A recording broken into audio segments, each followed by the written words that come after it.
शांति 10 जून 2023 प्रातः मुरली। ओम शांति। बाप दादा मधुबन। आज बाबा ने सुनाया, मीठे बच्चे, अशरीरी बनने की ड्रिल नंबर 1 ड्रिल है। इससे वायुमंडल में सन्नाटा छा जाता है। बाप का डायरेक्शन है, इसी ड्रिल का अभ्यास करो। बाबा ने कहा, मीठे बच्चे, अशरीरी बनने की ड्रिल नंबर 1 ड्रिल है। इससे वायुमंडल में सन्नाटा छा जाता है। बाप का डायरेक्शन है, इसी ड्रिल का अभ्यास करो। प्रश्न बाबा ने किया, दुनिया के अनेक विघ्नों के बीच में रहते, बाबा ने कहा, दुनिया के अनेक विघ्नों के बीच में रहते हुए एक रस और खुशी में कौन रह सकते हैं। उत्तर में बाबा ने बताया, जो किसी भी विघ्न की परवाह नहीं करते। तुम्हारे दुश्मन तो अनेक हैं, विघ्न डालेंगे, कलंक लगाएंगे, गाली देंगे, लेकिन याद रहे कि कलंक लगने से ही तुम कलंगीधर बनते हो। कहते हैं, श्री कृष्ण ने चौथ का चंद्रमा देखा, इसलिए उस पर कलंक लगे, लेकिन अभी तुम बच्चों पर बहुत कलंक लगते हैं। अंत में तुम कहेंगे, हे भारतवासियों, देखो तुमने बहुत कलंक लगाए और हम अभी कलंगीधर बनते हैं। ओम शांति। बच्चों प्रति शिव बाबा का फरमान है। शिव बाबा कहते, मैं ड्रिल टीचर हूँ ना। शिव बाबा कहते, मैं ड्रिल टीचर हूँ ना। बाबा ने कहा, कहते हैं, अशरीरी भव, देह से न्यारी मैं एक चमकती हुई बिंदी हूँ। बच्चे स्वधर्म में टिक जाओ, मन मनावम मामेकम याद करो। कर हिले न जिब्या हिले, हिले न एक दंत, और सुमरण ऐसा कीजिए कट जाए जन्म जन्म के फंद। बाबा कहते, 1 मिनट का मन एकाग्र कर लो तो भी बहुत सारी शक्तियाँ आना शुरू हो जाएंगी। ये तो जानते हो, अब धर्म की गिलानी है। गीता में है, यदा यदा ही धर्मस्य गिलानी। ये श्लोक जन्म जन्मांतर हम गाते आए हैं। जब से भक्ति मार्ग शुरू हुआ, गीता का पाठ करते आए हैं। बाबा कहते, शिव बाबा की पूजा करते आए हैं। वही शिव बाबा अब कहते हैं, मामेकम याद करो। तुम पर फिर से माया का परछाया पड़ गया है।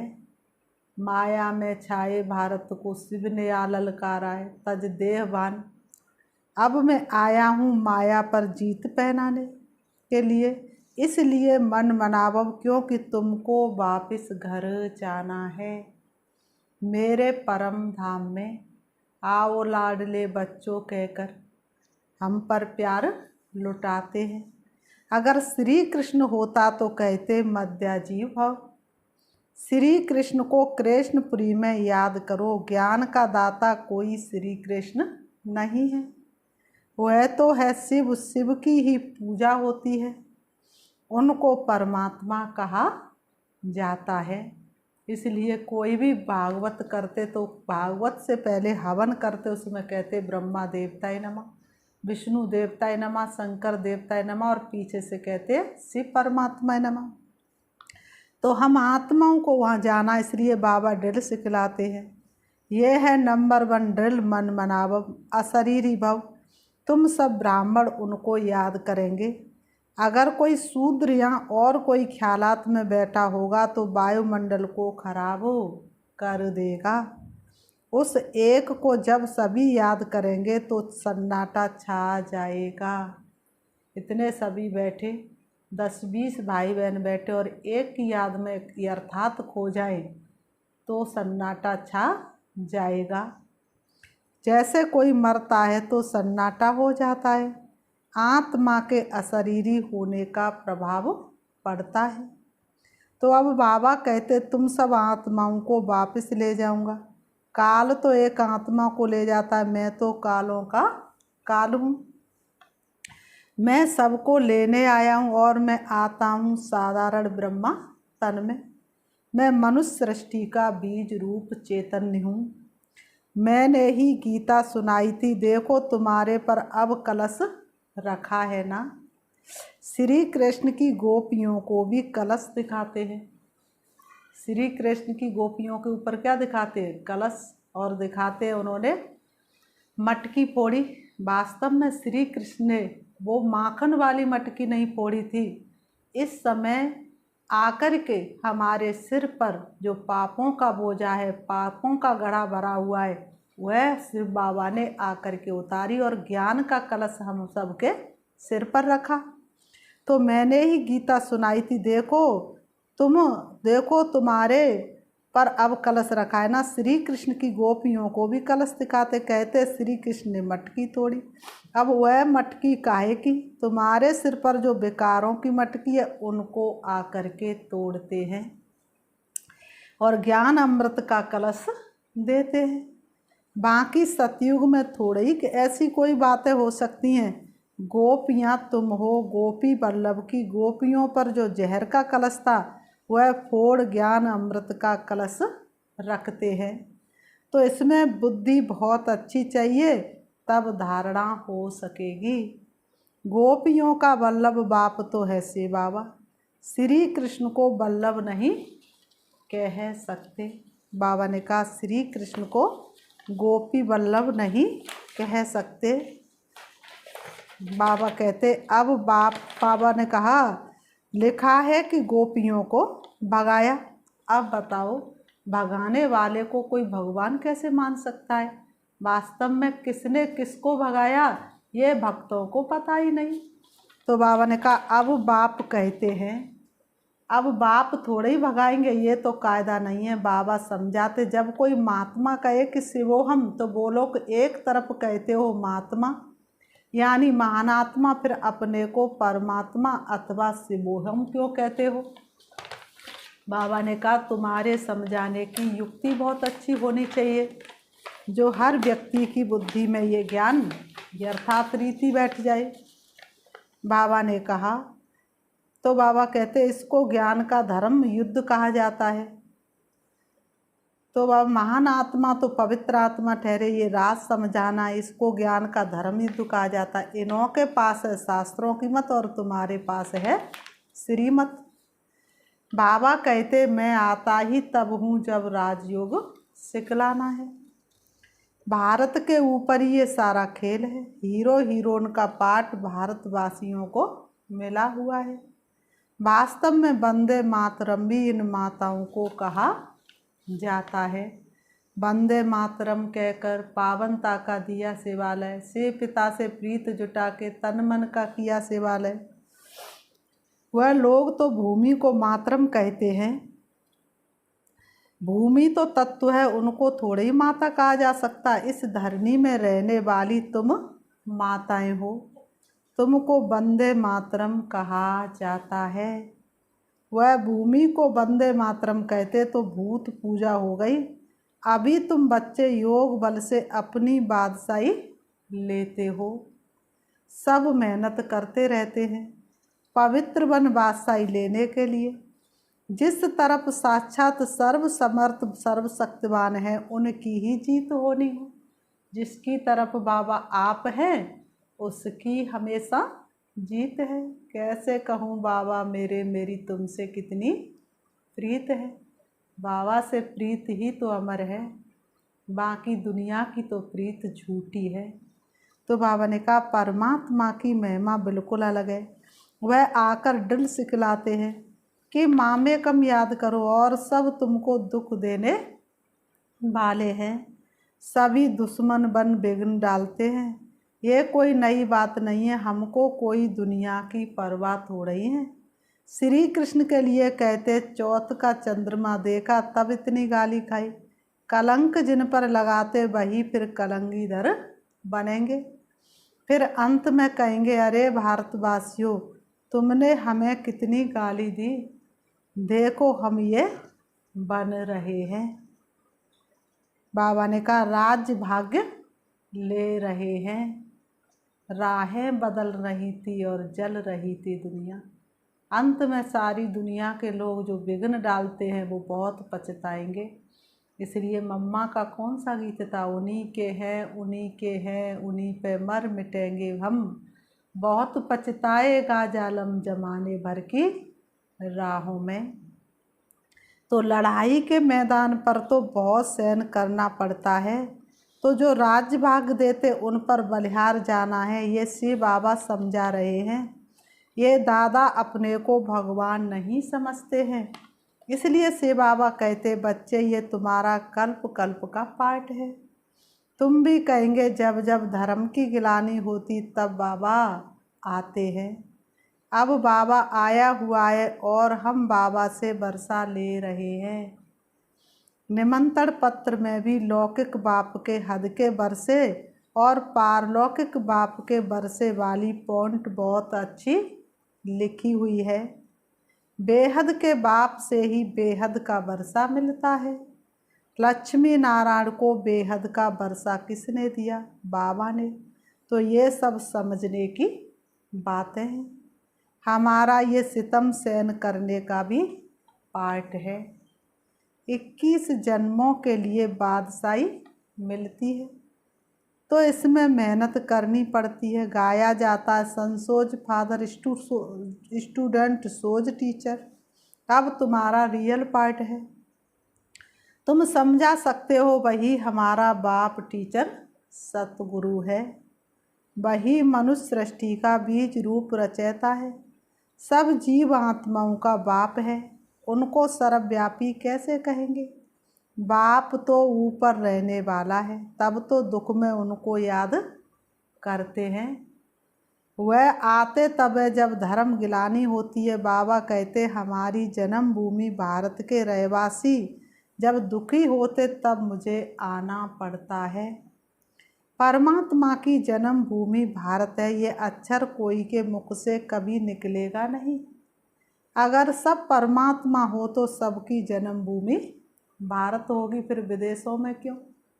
बाबा कहते सभी प्रेसिप्टर्स को भी मैं मुक्ति धाम में ले जाता हूँ। जब उन्हों को ये मालूम पड़े कि हमको मुक्ति देने वाला बाबा है, वह भारत में जन्म लेते तो भारत बहुत भारी तीर्थ बन जाए। समझो सभी को मालूम पड़े, परंतु आ कैसे सके? सभी तो भारत में आ ना सके। इतना तो अन्न नहीं है भारत में जो सभी की पेट पूजा होती रहे। ये सुनकर बहुत बहुत खुश होंगे कि ओहो हमारा बाबा जो इन गुरुओं आदि को भी मुक्ति देते, उनका जन्म भारत में होता है। बाबा कहते पहचानेंगे तो नॉलेज से ना और क्या देखेंगे। ब्राह्मणों में जब किसकी सोल आती है तो उनके भी बोलने से पहचानते हैं ना। बगैर बोलने पहचान कैसे हो सकती? बात करने से मालूम पड़ेगा। बरोबर फलानी आत्मा है। शिव बाबा भी जब नॉलेज दे तब समझे कि शिव बाबा बोलते हैं।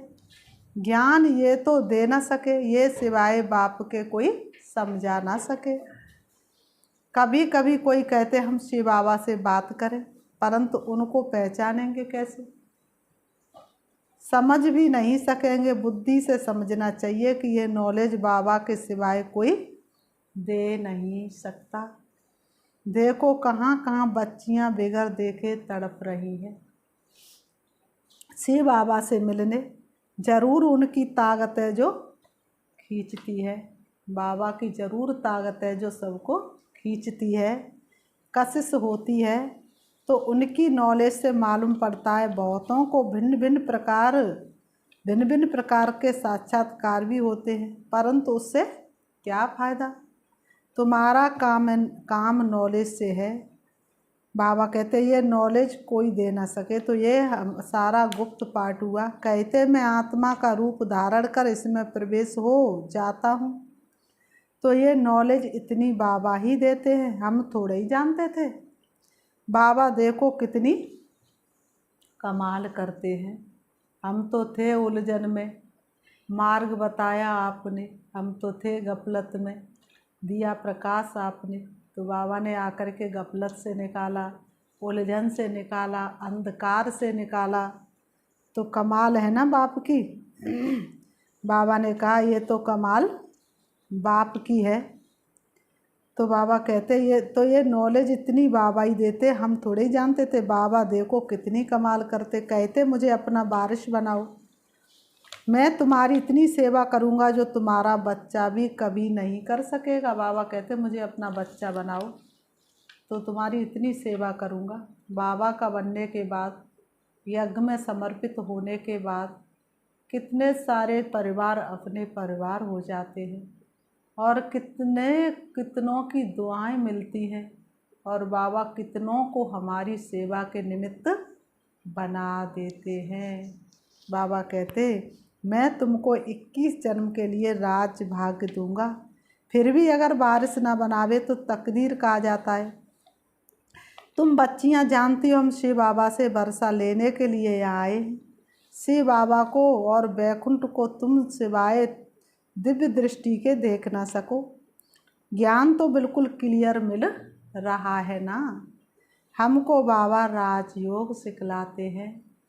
करुणा हम पर बरस रही है बाबा के उपकारों की। रंग बिरंगे फूलों से बगिया महकी अरमानों की। तो अब कोई दिल में अरमान है क्या? एक बाबा मिला तो सब कुछ मिला।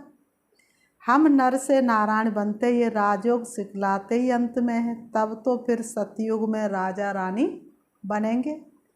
ये मूसलों की लड़ाई प्रसिद्ध है। महाभारत युद्ध किससे दिखाते? मूसलों से।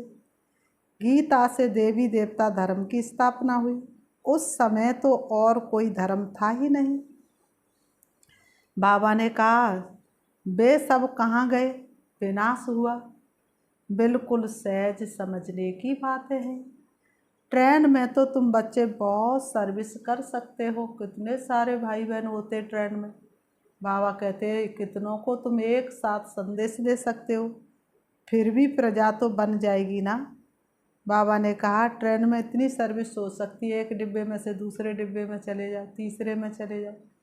बाबा ने कहा भले ही तुम पालना नहीं कर पाएंगे, क्योंकि कोई कहाँ का होगा, लेकिन तो आपने संदेश दिया तो आपकी प्रजा तो बनी ना। तो बाबा ने कहा गाड़ी का डिब्बा ही तुम्हारी प्रजा बन जाएगी। बाबा सर्विस की कितनी अच्छी अच्छी युक्तियाँ बताते हैं। कोई प्रैक्टिकल अगर जीवन में धारण कर ले तो कितना सारा पुण्य की पूंजी जमा हो जाएगी। तो बाबा ने कहा गाड़ी का डिब्बा ही तुम्हारी प्रजा बन जाएगी। बैठकर सुनेंगे तो उनको बहुत अच्छा लगेगा। लिटरेचर हाथ में होना चाहिए, साथ में लाडला श्री कृष्ण भी होना चाहिए। श्री कृष्ण को तो हर धर्म की आत्मा मानती है, सम्मान करती है। भले ही याद अपने धर्म स्थापक को करेगी, लेकिन श्री कृष्ण को देख करके चेहरा खुश हो जाएगा। फिर बाबा ने कहा अच्छा मीठे मीठे सिकीलते बच्चों प्रति माता पिता बाप दादा का याद प्यार और गुड मॉर्निंग। रूहानी बाप की रूहानी बच्चों को नमस्ते। हम रूहानी बच्चों की रूहानी बाप दादा को याद प्यार और नमस्ते नमस्ते नमस्ते नमस्ते। धारणा के लिए मुख्य सार नंबर 1, 21 जन्मों की तकदीर बनाने के लिए शिव बाबा को अपना वारिस बनाना है। 21 जन्मों की तकदीर बनाने के लिए शिव बाबा को अपना वारिस बनाना है। हर कर्म से बाप टीचर सतगुरु तीनों का शो करना है। कर्म हमारे श्रेष्ठ बनेंगे जब हम खुद पर गौर करेंगे और जैसा कर्म हम करेंगे हमें देखकर और करेंगे। नंबर 2, ज्ञान क्लियर मिल रहा है, इसलिए साक्षात्कार की आस नहीं रखनी है। पढ़ाई में कोई साक्षात्कार की आस थोड़ी नहीं रखी जाती है, तो ये भी तो एक पढ़ाई है ना। तो बाबा कहते इसमें साक्षात्कार की कोई आस नहीं रखनी है। साक्षात सर्व समर्थ बाप हमारे साथ है, इसलिए विघ्नों से घबराना नहीं है। तूफान आए तो आने दो, कोई कहे रुके तो कहने दो, रुक जाना तेरा काम नहीं, झुक जाना तेरा काम नहीं। जब तक मंजिल ना मिल जाए धरती पर स्वर्ग उतर आए, तुझको करना आराम नहीं, तुझको करना आराम नहीं।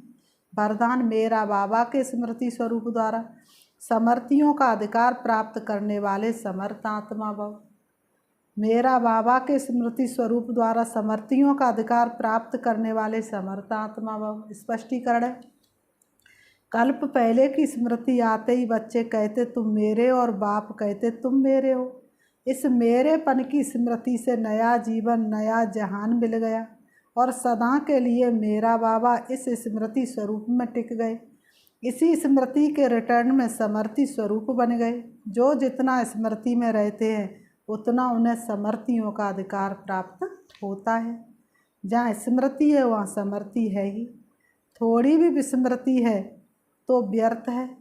इसलिए सदा स्मृति स्वरूप सो समर्थ स्वरूप बनो। स्लोगन है, हार्ड वर्कर के साथ साथ स्थिति में भी सदा हार्ड मजबूत बनो। हार्ड वर्कर के साथ साथ स्थिति में भी सदा हार्ड मजबूत बनो। मातेश्वरी जी के मधुर महावाक्य सृष्टि की आदि कैसे हुई। मातेश्वरी जी के मधुर महावाक्य सृष्टि की आदि कैसे हुई। बहुत मनुष्य ये प्रश्न पूछते हैं कि परमात्मा ने सृष्टि कैसे रची है, आदि में कौन सा मनुष्य रचा। अब उसका नाम रूप समझना चाहते हैं। अब उस पर उनको समझाया जाता है कि परमात्मा ने सृष्टि की आदि ब्रह्मा तन में की है। कोई ऐसे नहीं कि सृष्टि की पूरी प्रलय हो गई, फिर एक डंडी थी, पीपल के पत्ते पर अंगूठा चूसता हुआ श्री कृष्ण आया। बाबा ने कहा नहीं, यही धरती जब पतित बन जाती है, इन्हीं में से चुन करके बाबा क्या करता है, जिसके तन में प्रवेश करता है उनका नाम ब्रह्मा रखता और उन्हीं के द्वारा नई सृष्टि की स्थापना शुरू हो जाती है।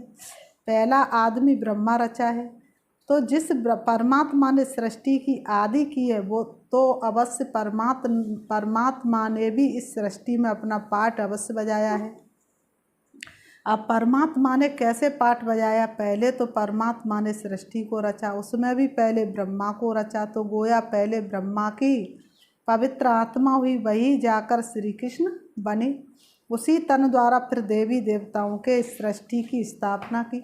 तो देवी सृष्टि की रचना ब्रह्मा तन द्वारा कराई, तो देवी देवताओं का आदि पिता ठहरा ब्रह्मा। ब्रह्मा से श्री कृष्ण बनता है, वही श्री कृष्ण का फिर अंत का जन्म ब्रह्मा तन है। अब ऐसे ही सृष्टि का नियम चलता आता है। अब वही आत्मा सुख का पाठ पूरा कर दुख के पाठ में आती है, तो रजो तमो अवस्था पास कर फिर शूद्र से ब्राह्मण बनते हैं। तो हम हैं ब्रह्मा वंशी, सो शिव वंशी सच्चे ब्राह्मण। अब ब्रह्मा वंशी उसको कहते हैं जो ब्रह्मा के द्वारा अविनाशी ज्ञान लेकर पवित्र बनते हैं। तो इससे सिद्ध है कि सृष्टि का आदि पिता है बाबा ब्रह्मा। अच्छा ओम शांति। अच्छा ओम शांति। अभी हम 5 मिनट श्री बाबा को याद करेंगे।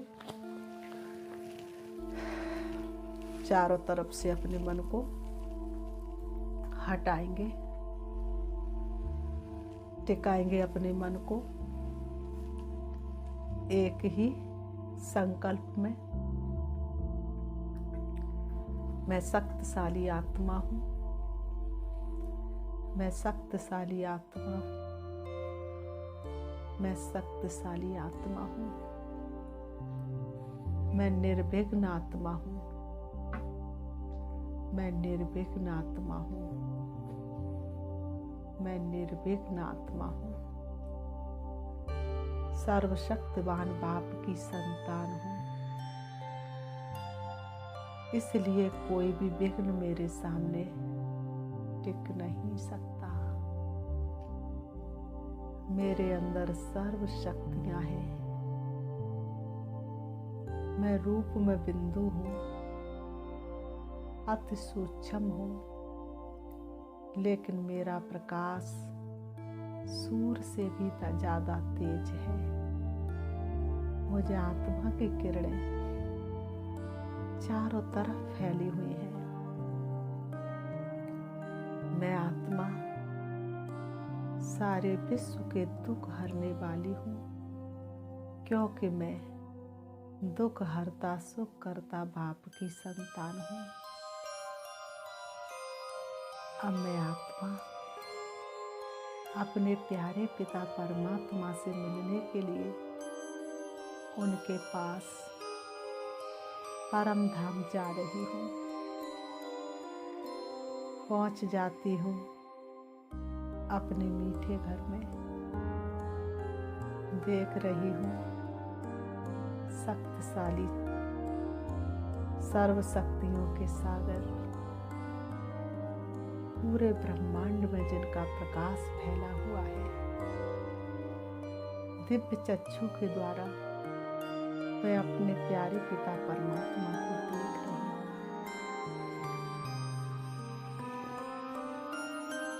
वह मुझे देख करके मंद मंद मुस्कुरा रहे हैं।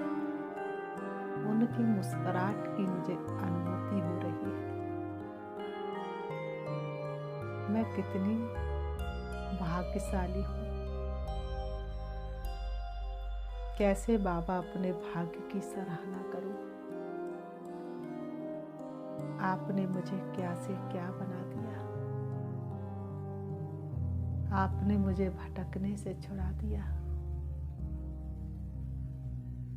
मैं पद्मा पदम भाग्यशाली हूँ। स्वयं भाग्य विधाता का वरदानी हाथ मेरे सिर पर है।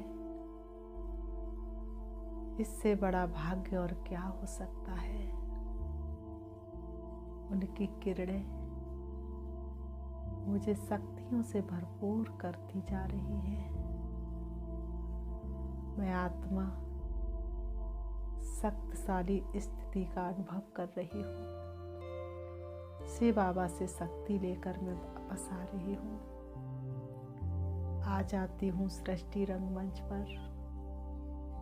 दोनों ब्रह्मों के बीच प्रकृति में विराजमान हो जाती हूँ।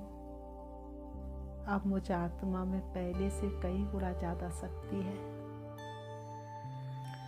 मेरी शक्तियाँ अनेक मनुष्य आत्माओं का कल्याण कर रही हैं। सबके दुख हर रही है, सुख का अनुभव करा रही है। ओम शांति, ओम शांति।